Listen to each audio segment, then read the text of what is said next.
Moving on, in a pivotal White House summit, US President Donald Trump hosted Ukrainian President Volodymyr Zelenskyy and the European leaders to broker peace in the Russia-Ukraine conflict. Our next report gives you more details. Take a look. US President Donald Trump hosted Ukrainian President Volodymyr Zelenskyy and European leaders at the White House on Monday, aiming to broker an end to the Russia-Ukraine conflict. This comes hot on the heels of Donald Trump's summit with Russian President Vladimir Putin in Alaska last Friday.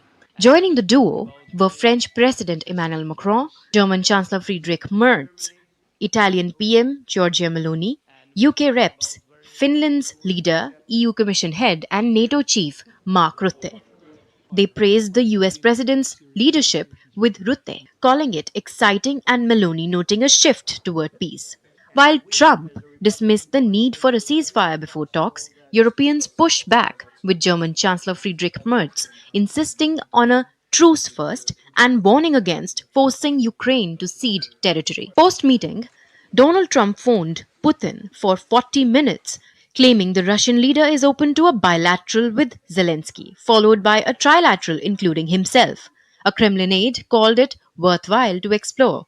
Trump also hinted at US-backed security guarantees for Ukraine, potentially including arms deals worth $90 billion, advanced weapons, and even buying Ukrainian drones.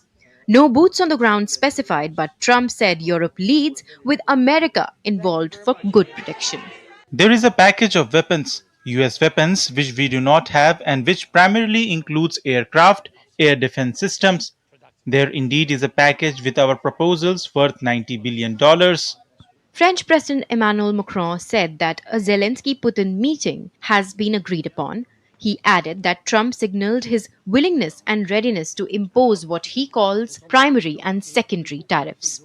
President Trump believes in his ability to reach an agreement, and he also believes that President Putin wants such a peace agreement.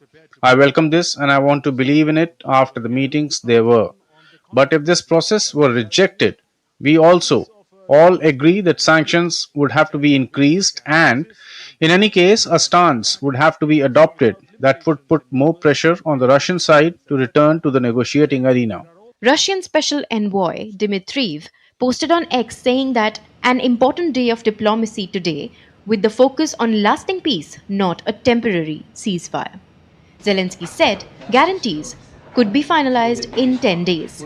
As talks evolve, the world watches. Will this lead to peace or more posturing?